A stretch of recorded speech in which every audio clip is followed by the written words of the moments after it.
अस्सलामुअलैकुम मेरी प्यारी यूट्यूब फैमिली, कैसी हो? उम्मीद करनी सब बहन भाई खैरियत के साथ होंगे। शुक्र अल्हम्दुलिल्लाह मैं भी खैरियत के साथ हूँ जी। आप नसीब आई हुई अपने घर कमरे की सफाई करने के लिए रखी हुई थी। किसी के लिए नेकी की थी, किसी का सामान अंदर रखा थी। किसी का सामान रखने की वजह से मेरा सामान बिल्कुल ख़राब हो गया, फर्नीचर ही ख़राब हो गया, लकड़ी बिल्कुल ख़राब हो गई, वो इस्तेमाल करने वाली रह ही नहीं गई। और देखिए आप लोगों को मैं साथ साथ दिखाती हूँ कितनी मिट्टी, बैक साइड कैमरे से मैं दिखाती हूँ कितने गंद हो गया, कितनी मिट्टी। और जिनका सामान रखवाया है और जलील होने लोगों ने फिर भी कदर नहीं जानी। फिर भी कुछ लोग इस तरह के होते हैं, किसी के साथ अब नेकी करने का दौर नहीं, नेकी का असर बुराई में जवाब मिलता है। बिल्कुल ना किसी के साथ नेकी करो, ना किसी के साथ इतना मुखलस हो। जिन लोगों के साथ बंदा नेकी करता है, इज्जत करता है, वो लोग मजबूरी का बहुत फ़ायदा उठाते हैं, नजायज़ फ़ायदा उठाते हैं। इसलिए मेरा कमरा बिल्कुल उस लड़की ने ख़राब कर दिया, इस्तेमाल करने वाला भी नहीं रह गया। बिल्कुल मेरा कमरा ख़राब हो चुका है। अल्लाह ने चाहा तो इंशाअल्लाह ताला ज़रूर इस कमरे को ठीक करवाएंगे और फर्नीचर भी दोबारा से मैं नया बनवाऊँगी। बिल्कुल मेरा फर्नीचर ख़राब हो गया। मेरी प्यारी यूट्यूब फैमिली, ये देखिए मट्टी देखो, ये नेकी का सिला औरत 1.5 मुट्ठी औरत से, जिसकी वजह से ये मेरा खाना ख़राब हो गया और मेरा बिल्कुल सामान उन्होंने ख़राब कर दिया। ये देखो बिल्कुल सामान मुझे अपने फर्नीचर के साथ इतनी लगा होती थी कि मैं मिट्टी का तेल लगा के तो फिर साफ करती थी। इतना किसी ने बस ऐसे पता नहीं क्यों कर दिया, घर से बेघर किसी ने कर दिया है, अपने घर से बर्बाद इस तरह है। लोगों ने नजायज़ फ़ायदा उठा लिया कि अपने घर से चले गए, इन्होंने वापस क्या लेने आना है। कब्ज़ा करो भी, इनके कमरे भी कब्ज़ा करो कि वापस आए ना घर में अपने, बड़े ना इधर रहें ना। ये देखो जी हर चीज़ पे कितनी मिट्टी है जी। ये मिट्टी देखो, ये लकड़ी है, आखिर लकड़ी पे इतनी मिट्टी रहेगी तो लकड़ी तो नहीं ना, लकड़ी सही रह जाती। ये देखो आप देख नहीं सकते, ये मिट्टी देखो, ये मिट्टी, ये देखो कितनी कितनी मिट्टी लकड़ी के ऊपर पड़ी।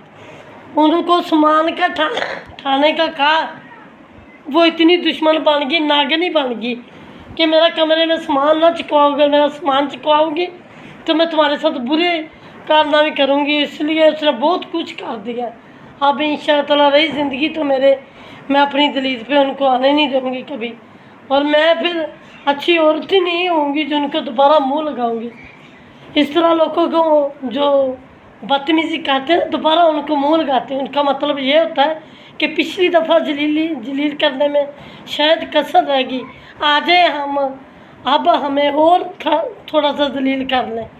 जो लोग जलील करते हैं ना उनसे फासला ठीक होता है। जैसे देखिए जी मेरा सामान बिल्कुल ख़राब हो गया, मैंने बड़ी मुश्किल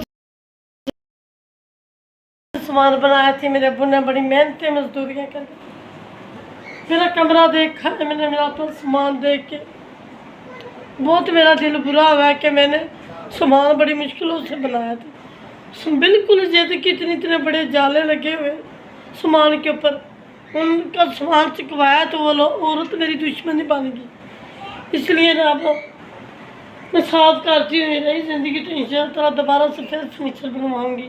लकड़ी तो इस्तेमाल करने वाली रह नहीं गई, इतनी उसके ऊपर लकड़ी के ऊपर मिट्टी पड़ी, ज़ाहिर वो लकड़ी ख़राब तो हो ही जानी थी ना।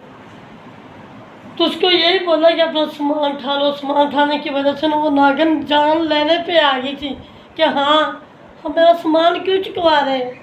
वो औरत सके भाई की जान लेने तक आ गई। इस तरह वो जालिम औरत, दरिंदी औरत वो बन गई थी, जिनकी वजह से मैं इतनी जलील हुई।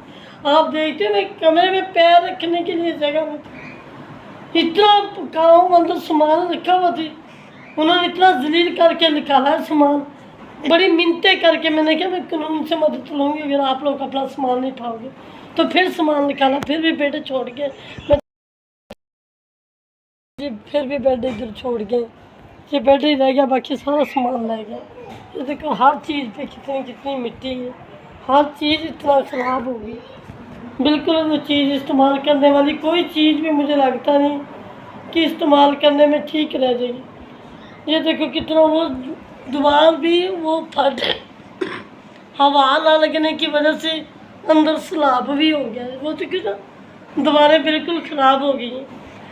मुझे अपने कमरे से, अपने घर से बहुत प्यार से किसी जालिम ने किया ही ऐसा है कि मेरे घर में रहने का दिल नहीं करता, इधर आने का दिल नहीं करता।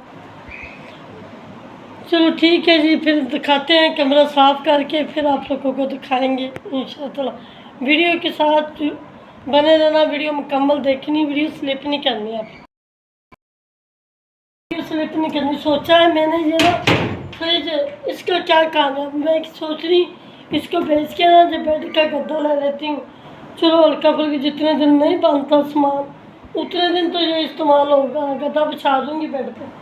कभी पता महीने में 2 महीने में चक्कर लगाता है तो अपने कमरे में आराम करता है, बैठता बंदा। 100 चीज़ अपने कमरे में रखनी होती, 100 की बात होती है, अपने कमरे में बहना होता है, रहना होता है। ठीक है जी, अब सफाई करके फिर आप लोगों को दिखाते हैं। यकीनन आप लोगों को अगली वीडियो पसंद आएगी, और साथ साथ इस वीडियो में एक सबक भी मिला है। आप लोगों को किसी के साथ नेकी करोगे, किसी के साथ मुखलिस होगे, कभी भी किसी के साथ इतना मुखलिस नहीं होना, इतनी नेकी नहीं करनी कि अगला बंदा बिल्कुल नेकी का सिला बराई में दे। वो औरत ने ना बिल्कुल मेरे साथ अच्छा नहीं किया, इंशाअल्लाह रहती दुनिया तक उस औरत को मैं कभी ज़िंदगी में मुँह नहीं लगाऊंगी।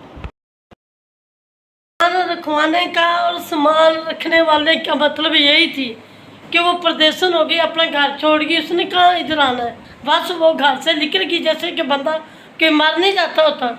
मेरे खुदा ने घर छुड़वाना होता है, मेरे खुदा ने इज़्ज़त देनी होती, मेरे खुदा ने मुझे घर छोड़ने का अज़र दिया है।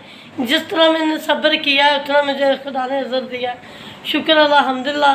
अब मेरा बेटा मेरे साथ है, इंशाअल्लाह बहुत जल्द मैं लाहौर में ही अल्लाह ताला मेहनत मजदूरी करके अपना घर बनाऊंगी इंशाअल्लाह। इसी जगह पे रहने का फ़ायदा क्या है, जिस जगह पे सांस ही नहीं किसी के दिल में कि उसका कमरा पहले ही खुद जैसा है, उसके अंदर हम सामान तो सारे, उसके अंदर तो सांस लेने के लिए जगह नहीं है, उसके अंदर हम सिर्फ मजबूर बंदे को ना फ़ायदा उठाया जाता, जो बंदा मजबूर है, बेबस है, कुछ कह नहीं सकता, उसी के साथ जास्ती होती।